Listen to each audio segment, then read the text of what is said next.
திமுகவின் இந்த மௌனத்திற்கு காரணம் என்னன்னு முதல்வரை தான் கேட்கணும். இதுக்கு கலைஞருடைய நாணயம் மத்திய அமைச்சர்லாம் கூப்பிட்டு வெளியிட்டாங்க. அப்போ அந்த ராகுல் காந்தி இவங்கெல்லாம் கூப்பிடாம காங்கிரஸ் கூப்பிடாம அவங்களை கூப்பிட்டு வெளியிட்டாங்க. எப்படி பார்க்குறீங்க? திமுக மத்திய அரசாங்கத்தை கண்டு பயப்படுவதற்கு காரணம் நம்ம எல்லாருக்கும் தெரியும். உங்களுக்கு நன்றாக தெரியும், 99 திரு வாஜ்பாய் அவர்கள் அரசாங்கத்தில் திரு கருணாநிதி அவர்கள் மந்திரி சபையில இடம்பெற்று 5 ஆண்டுகள் பாஜக கூட்டணியில் இருந்துட்டு 2004 அப்படியே இந்த டவுன் பஸ்ல இறங்கி அடுத்த டவுன் பஸ்ல ஏறுற மாதிரி காங்கிரஸ் கூட்டணியில் சேர்ந்துக்கிட்டாங்க. அதனால அவங்களுக்கு தங்கள் சர்வைவலுக்காக எதையும் செய்யக்கூடிய கட்சி தான் திமுக. பாஜக கூட வந்து ரகசிய கூட்டணி வச்சிருக்காங்க ஜெயக்குமார்.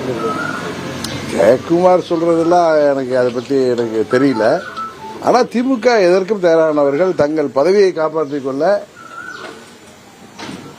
அது கேட்டா அது வந்து ராஜதந்திரங்கிற பேர்ல இந்த பதவியில் இருக்கணுங்கிறதுக்காக எந்தவித நடவடிக்கையிலும் ஈடுபடுவார்.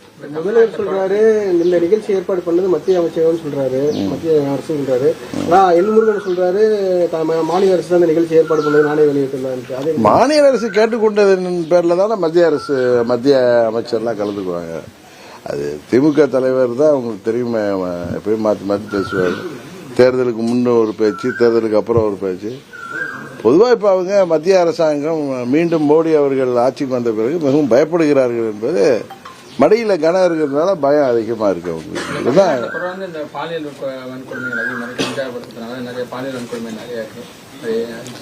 ஏற்கனவே வந்து உங்களுக்கு அங்கொன்று இங்கொன்றுமா இருந்த எல்லா சமூக விரோத செயல்களும், கொலைகளாக இருக்கட்டும், இந்த பாலியல் சம்பவங்கள்லாம் இப்ப அதிகமாயிட்டே போறதுக்கு காரணம் இந்த கஞ்சா போன்ற போதை மருந்து கலாச்சாரம், போதை மருந்து ஊடுருவல், பட்டி தொட்டி எல்லாம் இன்றைக்கு இளைஞர்களை, குறிப்பா இளைஞர்களையும் மாணவர்களையும் குறிவைத்து போதை மருந்து வியாபாரம் நடைபெறுகிறது. இதை தடுக்க தமிழ்நாடு அரசு தவறிவிட்டது என்பதுதான் உண்மை. இது வருங்கால சமுதாயத்தின் குரல் வலையை நிறைக்கிற மாதிரி செயல். இதை வந்து முதலமைச்சர் பதவியில ஒட்டிக்கிட்டு இருந்தா போதுங்கிறது இல்லாம இத கடுமையான நடவடிக்கை எடுத்தால்தான் Tamil Nadu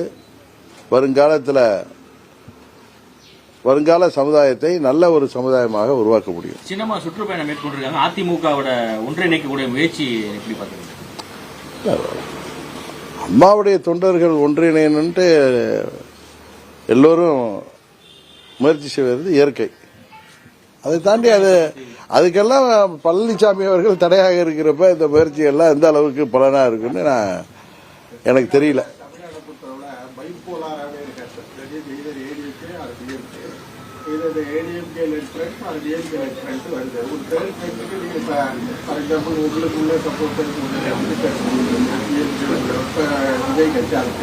Is there a possibility for a third front is coming?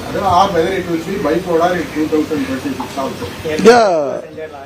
26ல ஒரு பைபோலாரா வர்றதுக்கான முயற்சியில தான் தேர்ட் ஃப்ரண்ட் இல்ல, பைபோலார். எங்களுடைய அணி தேசிய ஜனநாயக கூட்டணிங்கிறது தமிழ்நாட்டில் திமுகவுக்கு எதிரான கூட்டணியாக ஒரு சிறந்த கூட்டணியாக அமைந்து இந்த மக்கள் விரோத திமுக ஆட்சிக்கு முடிவுக்கு கொண்டு வர நாங்கள் முயற்சி செய்து வருகிறோம். உறுதியாக அதில் வெற்றி பெறுவோம் என்கிற நம்பிக்கை எங்களுக்கு இருக்கு.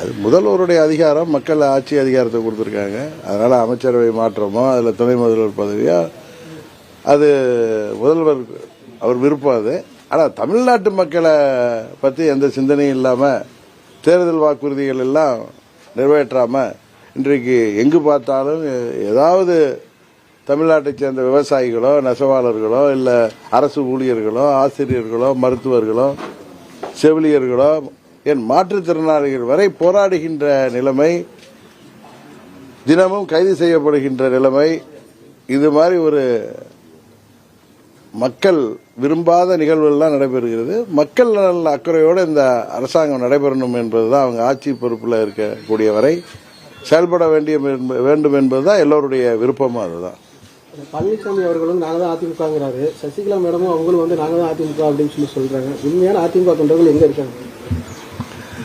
நாங்கள் அம்மா மக்கள் முன்னேற்ற கழகம் 2017 பழனிசாமி என்கிற சுயநலவாதி, துரோக சிந்தனை உள்ள ஒரு மனிதர், அவர் அம்மாவின் கட்சியில தலைமை பொறுப்புக்கு வந்து விட்டார். அவரை முதல்வராக்கியது தவறு என்பதால் நாங்கள்லாம் அன்றைக்கே பிரிந்து அம்மா மக்கள் முன்னேற்ற கழகம் உருவாகி இருக்கு.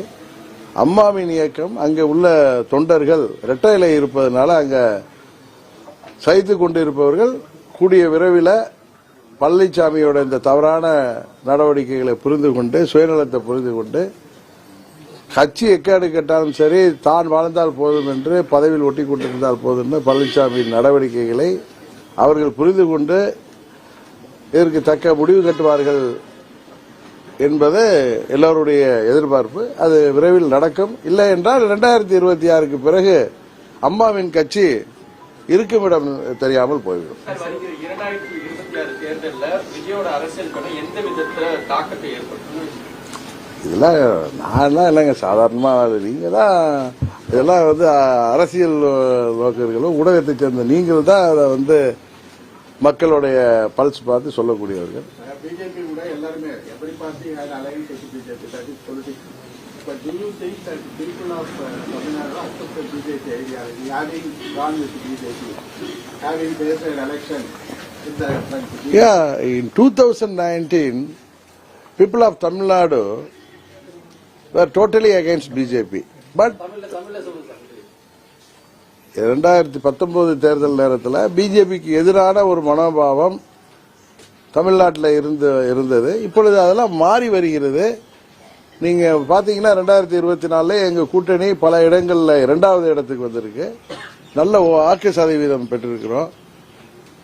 இதே நிலையில நாங்கள் முன்னேறி 2026 உறுதியாக தமிழ்நாட்டில் ஆட்சியை பிடிப்பதற்கான அனைத்து முயற்சிகளை செய்வோம். சுற்றுப்பயணம், வெளிநாட்டு சுற்றுப்பயணம் போறாரு, அதை எப்படி பாக்குறீங்க? முதல்வர் சுற்றுப்பயணம் செல்றாரு, போயிட்டு வரட்டும். வந்தது என்ன, அவர் போயிட்டு வர்றதுனால என்ன பலன் தமிழ்நாட்டுக்கு கிடைத்திருக்குன்னு பார்த்துட்டு அதுக்கப்புறம் பேசுவோம். செந்தில் பாலாஜி அவருக்கு தொடர்ந்து ஜாமீன் வழங்காமே இருக்காரு. அது நீதிமன்றத்துடைய என்ன சொல்றது, நீதிமன்றத்துக்கு உட்பட்டது. அது நீதிபதிகள் முடிவெடுக்க வேண்டிய விஷயம். அதுல நம்ம என்ன சொல்ல முடியும்? காஸ்ட் சென்சஸ் இப்ப தமிழ்நாட்டில் வாழ்ற அனைத்து சமுதாய மக்களும் ஒரு சகோதர மனப்பான்மையோட வாழ்றோம். ஏற்கனவே அம்மா அவர்கள் 69% பிற்படுத்தப்பட்ட சமுதாயத்திற்காக பெற்று தந்திருக்கிறார்கள். இதுல மக்கள் தொகை அடிப்படையில் அந்தந்த சமுதாயத்தைச் சேர்ந்த மக்களுக்கு அதிக எங்களுக்கு இன்னும் ஒதுக்கீடு வேண்டும் என்ற கோரிக்கை சில சமுதாயத்தை சார்பா சில கட்சிகள் வைக்கிறார்கள். இதற்கு ஒரே தீர்வு ஜாதிவாரி கணக்கெடுப்பு நடத்தி மக்கள் தொகை கணக்கெடுப்பு நடத்தினால்தான் இதற்கு நிரந்தர தீர்வு கிடைக்கும். அப்பொழுது இல்லைன்னா ஒரு கண்ணுக்கு வெண்ணையும் ஒரு கண்ணுக்கு சுண்ணாம்பும் வைத்த ஒரு சூழ்நிலை வந்துவிடும். இப்ப கூட பாத்தீங்கன்னா பழனிசாமி செய்த தவறான அரசியல் முடிவினால 2021 தேர்தலுக்கு கொஞ்ச நாளைக்கு முன்னாடி வட தமிழகத்தில் வாழ்ற வன்னிய சமுதாய மக்களின் வாக்குகளை பெறணும்னு அவருக்கு தெரியும். நீதிமன்றத்துக்கு போனா இவர் கொடுத்த அந்த 10% ஒதுக்கீடு நிச்சயம் நீதிமன்றத்தால் தள்ளுபடி செய்யப்படும் தெரிஞ்சுமே அந்த மக்களை ஏமாற்றி வாக்குகளை பெறுவதற்காக கொண்டு வந்தார். அது தென் தமிழ்நாட்டில் 106 சமுதாயங்களை பாதித்து போர்க்கொடி தூக்கினார்கள். அதுக்கு பிறகு என்ன ஆயிடுச்சு, அந்த 10% ஒதுக்கீடு செய்தது தவறு அப்படின்னு நீதிமன்றமும் அது தள்ளுபடி செய்தது. அன்றைக்கு வன்னிய மக்களுக்கு செய்த துரோகம் செய்துவிட்டு இன்றைக்கு ஏற்கனவே துரோகம் செய்த அந்த தென் தமிழ்நாட்டை சேர்ந்த 106 சமுதாய மக்களை ஏமாற்றுவதற்காக இன்னைக்கு போராட்டங்கள்லாம் அறிவிச்சிருக்காரு. ஆடு நினைவுதேன்னு ஓனாய் எழுதுகிற கதையா பழனிசாமி செயல்பாடு இருக்கு. அவருக்கு ஆட்சி அதிகாரத்தில் உட்கார்றதுக்காக எந்தவித நடவடிக்கையும் செல்வார். அதனாலதான் சொல்றேன், பழனிசாமி செய்த அந்த பொலிட்டிக்கல் பிளண்டரை சரி செய்யணும்னா ஜாதிவாரி கணக்கு நடத்தினால்தான் அதன் அடிப்படையில் இடஒதுக்கீடு வரும் பட்சத்தில் எல்லா சமுதாய மக்களும் அதை ஏற்றுக்கொள்வார்கள். கட்டாயப்படுத்த மாட்டோம், கோரிக்கை வைப்போம். மாநகராட்சி நகராட்சி